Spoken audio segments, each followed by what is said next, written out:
Hello, my beautiful souls. Welcome sa ating tarot reading sessions.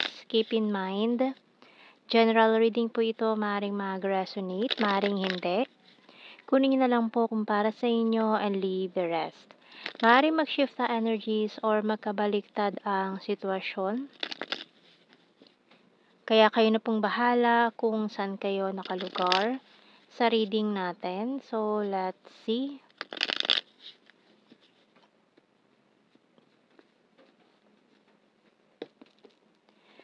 So, we have here, 10 of Cups and the Hangman.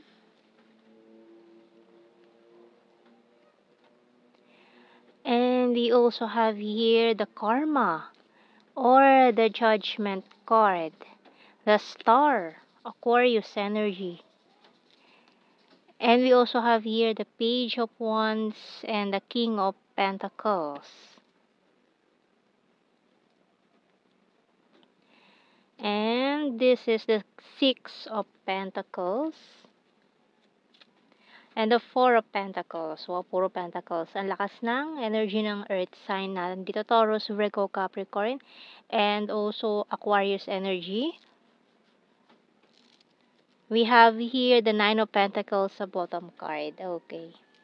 So, mga ano dito, may mga nag-iisip na, mga single na nag-iisip na mag-settle down.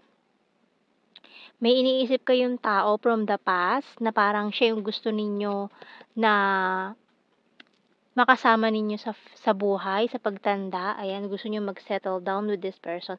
So, kapag may nagtatanong sa inyo siguro about sa pag-aasawa or kapag may mga nagsasabi sa inyo na mag-asawa ka na or kailan ka mag-aasawa.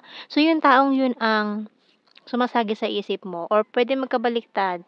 Itong taong to, ikaw ang iniisip niya kapag may mga tao na nagsasabi sa kanya na mag-asawa na siya, ganun. Kasi ang tagal niya ng single or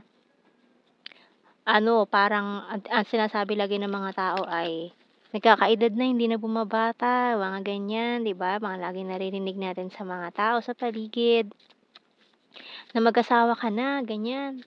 Kasi ang tagal mo ng single, oh. Ang dami ng diyan, mga kamag-anak na nagsasabi sa'yo or nagsasabi sa taong 'to na lumagay na sa tahimik, mag-settle down na. And kapag sinasabi 'to ng mga tao, ikaw ang naiisip niya or itong taong 'tong specific person na 'to ang iniisip mo. So, we have here All is Well by Archangel Jeremiel. Everything is happening exactly as it's supposed to with hidden blessings. You will soon understand. So, maaaring may mga questions kasi kayo, bakit ganito yung nangyari? Bakit hindi kayo nagkatuloy nitong greatest love mo? Bakit iba yung pinili niya? Although kasi kaya siguro marami ang hindi nagse-settle down pa dahil yung taong gusto niyo talaga ay maaaring not available at this time. May mga yung mga gusto niyo is in a relationship with someone else or hindi niyo pa talaga nahahanap yung katapat ninyo or yung iba naman talaga may hinihintay na person from the past na hindi pa rin mabitawan. Ayan. So, maraming reason kung bakit. Pero, this is specific person na iniisip mo or iniisip ka na yun ang gusto maging partner in life. Makasama sa pagtanda. Okay, so tingnan natin mga signs and symbol cards. So, we have here the Coffin. So, ang lakas talaga ng energy na itong connection na to ay tinapos nyo na noon. Or hindi pa man nasisimulan, tinapos na. Parang ganon. Pinangunahan nyo na. May natakot mag-try. So, we have here deep well. Pero yung feelings nandun pa rin malalim pa rin eh. May mga hidden, na hindi sinabi. Feelings. Or ayaw maungkat. Mga sikreto. So, we have here the luck. Kaya itinago na lang. Sinikreto na lang. Itong mga feelings na to. So, we have here tide. May mga natali sa mga sitwasyon na maring sa trabaho or pagiging breadwinner or kung ano man 'tong mga naging dahilan ng obstacles. and 3. Pero talaga itong connection na 'to something deep, malalim. Hindi 'to basta-basta shallow connection lang na mabilis lang talagang malalim 'to. Malalim ang ugnayan niyo nitong taong 'to. Hindi lang maaaring soulmates kayo, soul tied, nakatali kayo sa isa't isa, nitong taong 'to. And we have here the waterfall. So, talagang nag-uumapaw, overflowing yung emotions dito, deep emotions, overflowing of emotions, yung parang hindi niya nakakayanin anytime soon na, i-spill niya na yung beans or maaaring magko-confess 'tong taong 'to. Ayan, so tingnan natin. Kasi hanggang ngayon, lalo na kung matagal na kayong hindi nag-uusap nitong taong 'to, hanggang ngayon iniisip ka pa rin niya, hindi ka pa rin makakalimutan. Kasi nga you are tied, nakatali kayo sa isa't isa nitong taong 'to. Kaya mahirap talaga kalimutan or hindi niyo basta-basta mabibitawan yung feelings. Kahit pa sabihin natin na marami ng dumaan na ibang relationship or yung isa sa inyo marami ng relationship na pinagdaanan pero hindi niya pa rin mahanap yung energy na naramdaman niya sa'yo. Or maaaring ikaw, dahil after mo makilala 'tong taong 'to, hindi ka na nakipagrelasyon sa iba kasi nga sa kanya hindi mo maramdaman ulit yung energy na yun na naramdaman mo dun sa taong yon. So, puwedeng gano'n. Okay, so tingnan natin mga messages. Please accept my cup of love. So, this person is thinking about offering you again this cup of love. Kaso may hesitant kasi baka hindi mo nga naman tanggapin this time. Kasi mukhang nag-try na 'to dati kaso naduwag, umatras, hindi niya itinuloy, kung ano man yung mga reason niya. I miss you so much. Pero ngayon nami-miss ka nitong taong 'to, eh. I want a family with you, see? So, ikaw kasi, ikaw talaga yung nakikita niya sa future or yung gusto niya. Kung ano man naging dahilan dati kung bakit hindi kayo natuloy or hindi naging kayo or nagkahiwalay kayo. Ngayon kasi kapag may mga tao nagsasabi sa kanya, "Mag-asawa ka na." Ikaw talaga yung sumasagi sa isip nitong taong 'to. Kasi meron kayong soul contract nitong taong 'to, eh. Nakatali kayo sa isa't isa, eh. So, we have here for some of it, a twin flame journey pa, 'no? Kaya talagang mahirap kalimutan, mahirap bitawan. Hindi talaga maaalis 'yan sa sistema mo kahit anong pagpag mo, kahit anong alis mo diyan, kahit anong cleansing mo, kahit anong cord cutting ang gawin mo diyan, hindi talaga mapuputol 'yan, eh. Lalo na kung twin flame connection, kahit mag-cord cutting ka pa, walang effect 'yan sa twin flame connection. So, we have here, I will start to save money. I want commitment. The struggle is real and honesty is the best policy. So, yung bottom card, money is important. So, siguro nung mga panahong yun, nag-i-struggle pa rin kayo parehas or one of you sa pera. Kaya parang iniisip nitong taon to na he or she is not good enough. Kulang pa. Kaya nahihiya siya sa'yo or nahihiya ka sa kanya. So, tingnan natin mga messages natin. The hidden truth, oracle cards. So, I wish things could be different. So, dahil nga maraming struggles, maraming problems na kinaharap kayo, sana hindi na lang ganun yung nangyari, hindi na lang ganun ang sitwasyon, maraming hadlang.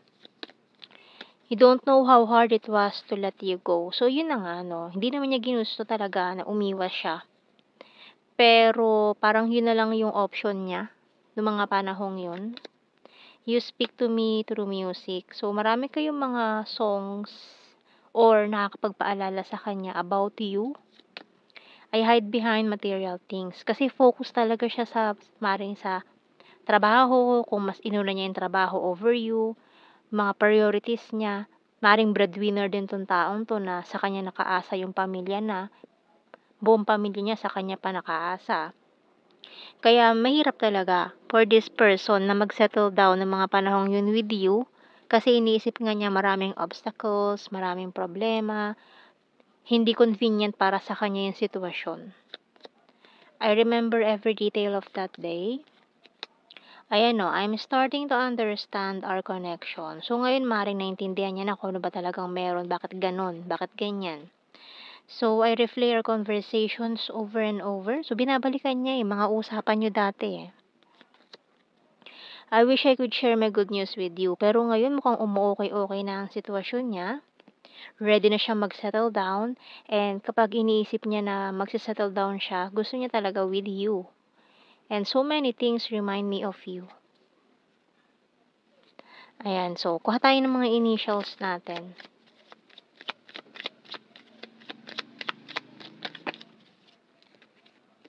Dami. Pero sige, tingnan natin yan. Letter A, K, O, T, R,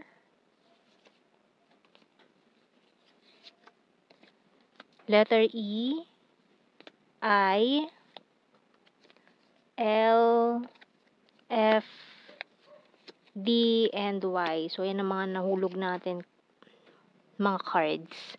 So, madami na yan. So, ang bottom card, letter H.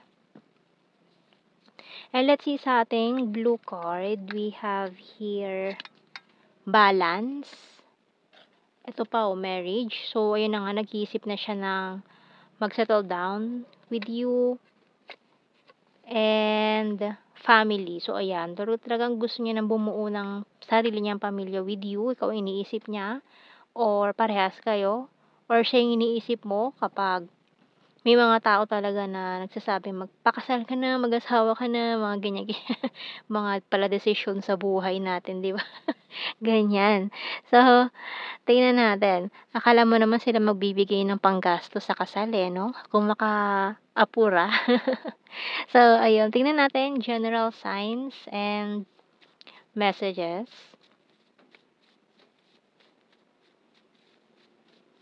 Kaya mag-settle down kapag kaya na, no? Huwag yung dahil nape-pressure lang. So, we have here long distance. So, ayan, isa pa sa mga naging problema niya siguro nitong taon to ang long distance situation. Ayan, kaya parang iniisip ninyo na, ay, dito mag-work out. Naku, mahirap. We have here good heart, nature lover, private person, July, cold city, rainy season, crazy for you. So, ngayon parang na ano-ano siya, natutuliro, ayan, hindi niya alam ang gagawin niya. Lalo na pag rainy season, nagre-reminisce siya, namimiss ka niya, mga ganyan, ikaw ang naiisip niya. We have the weird. Maring for some of you, nagkaroon ng mga karmic relationship pa in the past. Ex-lover, sexy body, Sagittarius, attractive, divine masculine, fantastic friend. So, siguro may mga na-friend zone din. Ayan. We have here October. Naghiwalay kayo as friends, mga ganyan. Cute and chubby. South PH. Air sign, Gemini, Libra, Aquarius. So, by November, may mga mga serious or conversation. We have here Libra, Scorpio, and Lake. So, yan ang ating reading, my beautiful souls. Thank you for watching. Take care and God bless. See you in our next reading, guys. Bye-bye.